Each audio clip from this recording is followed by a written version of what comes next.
Bonjour Lorraine. Bonjour Caroline. Je suis bien contente de t'accueillir aujourd'hui, Lorraine. Qu'est-ce que ça te fait, toi, d'être en entrevue? Disons qu'il y a une petite fébrilité, un petit stress qui est présent, mais en même temps, contente d'avoir ce moment-là avec toi pour te parler justement de notre belle approche là, qui est la NDC, l'approche non directive créatrice, là. Oui. Puis, tu sais, j'ai envie de te demander, qu'est-ce qui t'a amené, toi, à choisir cette approche pour ta formation de thérapeute? Ben, écoute, moi, ce qui m'a amené à choisir cette approche-là, j'avais commencé justement ma formation à l'Université Saint-Paul, qui était une approche humaniste. Alors, moi, j'étais vraiment à la recherche d'une approche qui était dans le respect du rythme, centré sur la personne. Alors, c'est ça qui m'a amené à choisir euh, l'approche de l'ANDC. Ok, d'accord. Hmm. Ben oui, humaniste, centré sur la personne. Oui, effectivement. Puis, et c'est sûr qu'au cours des formations, on réalise que c'est centré sur la personne, mais c'est aussi toute la relation en soi, la relation à l'autre. Hmm. Alors ça, Oui, ça nourrissait mon besoin de relation. ben oui. Puis, Lorraine, j'avais envie de te demander, je sais que tu as créé des ateliers sur l'hypersensibilité. Mhm. Je suis vraiment, ben, je trouve que ton approche est vraiment particulière, tu sais, vis-à-vis de ce sujet-là. J'aimerais bien t'entendre sur ce qui t'a amené là, puis toi, comment tu définis ça, l'évolution qu'il y a eu. Mhm. Ben, écoute, qu'est-ce qui m'a amené là? Ben, moi, je suis une grande sensible. J'ai une intelligence émotionnelle qui est très développée depuis toujours. Et, et, et dans notre langage, on parle de l'intelligence esthète, donc l'intelligence qui est beaucoup plus intuitive, émotionnelle. Alors, et à travers mes formations aussi, je voyais que j'avais beaucoup d'intensité. J'étais capable d'accepter mon intensité dans la joie, mais à partir du moment où j'étais dans l'intensité de la souffrance, ben je voulais plus m'en couper. Et à travers toutes mes formations et les années, là, parce que ça fait quand même plusieurs années que je suis thérapeute, j'ai réalisé que moi, ça faisait partie de qui j'étais. J'avais besoin d'accepter totalement, ben ça passe par l'émotion, moi, avant d'aller dans mon rationnel, dans mon corps. Alors, j'ai travaillé beaucoup à partir de ça, puis à un moment donné, j'entendais beaucoup toute l'hypersensibilité et j'avais de la difficulté à m'identifier à l'hypersensibilité. Et à travers mon développement, j'ai réalisé parce que moi, j'avais sorti du déséquilibre de l'hypersensibilité. Parce que quand on est dans l'hypersensibilité, c'est plus parce qu'on se coupe de nos émotions. Alors après ça, ça va dans l'autre déséquilibre, l'autre polarité de l'hypersensibilité. Ce qui fait que quand je récupère mon monde émotionnel puis l'intensité qui est là, ben je suis plus dans à accueillir et accepter cette haute sensibilité et voir une douance émotionnelle. C'est pas parce qu'on est proche de nos émotions. On a cette capacité de saisir émotionnellement les choses. Mm. Alors, c'est ça la différence. J'ai compris que c'est pour ça que j'avais de la misère à m'associer à l'hypersensibilité. Oui. Puis, ce que j'entends aussi, c'est que l'hypersensibilité peut avoir différentes facettes. Oui. Toi, c'est plus émotionnel au niveau émotif. Ben, la réalité, c'est la haute sensibilité. On en a il y a 6 possibilités sur tous nos sens. et on n'en a jamais juste un. Donc, j'ai appris en étant assistante à un moment donné, moi, j'ai une grande sensibilité au bruit. Et si je donne pas d'importance à ce bruit-là dans la relation, ben, je perds le fil. Je suis plus avec la personne. Alors, il y a justement plusieurs types de haute sensibilité. Il faut les identifier, lesquels qu'on a. Mais on en a, en général, quand on a une haute sensibilité, on en a toujours plus qu'une. OK, OK, OK.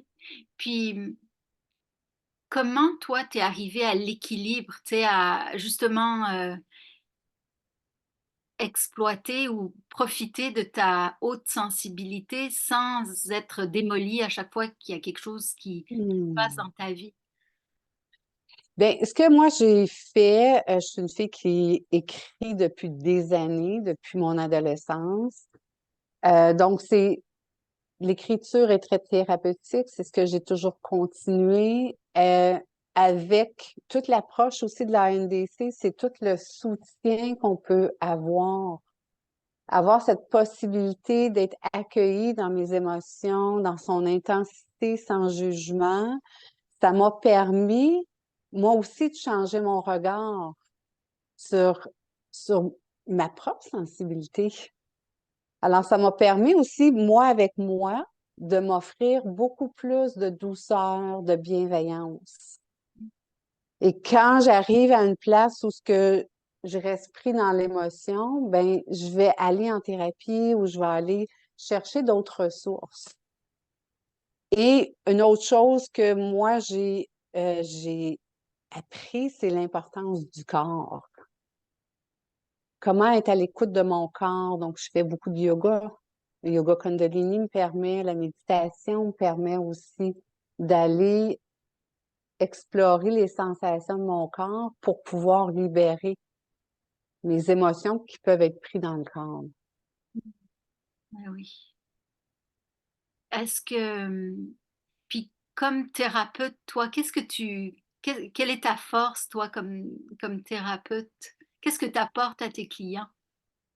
Évidemment, cette force émotionnelle euh, fait en sorte que des fois, j'ai des clients qui arrivent dans mon bureau, la première rencontre, ils me connaissent pas, puis c'est les émotions euh, qui sortent en premier.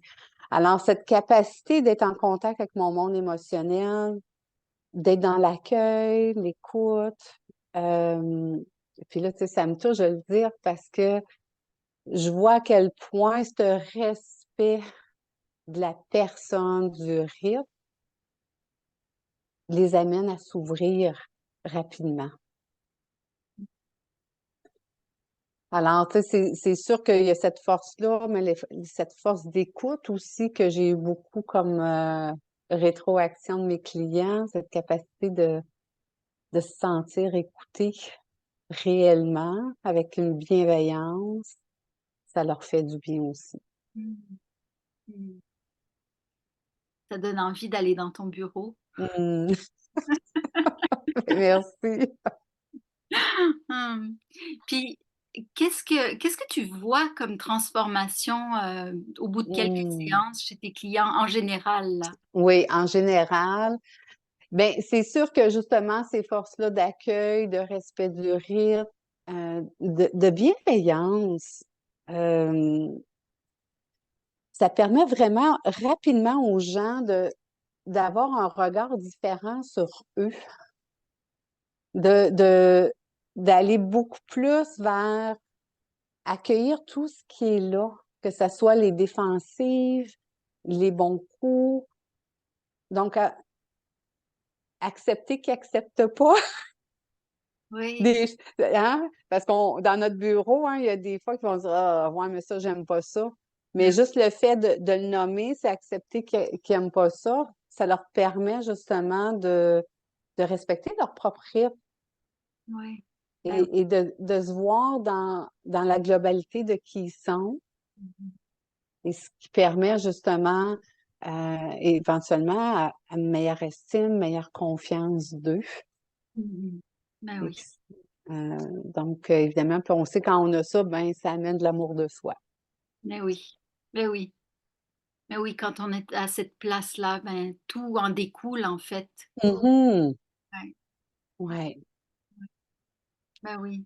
Puis, tu sais, quand tu dis, accepter, tu sais, accepter, accueillir, accepter ce qu'on n'accepte pas, ce qu'on pense être inacceptable, tu sais? Mmh.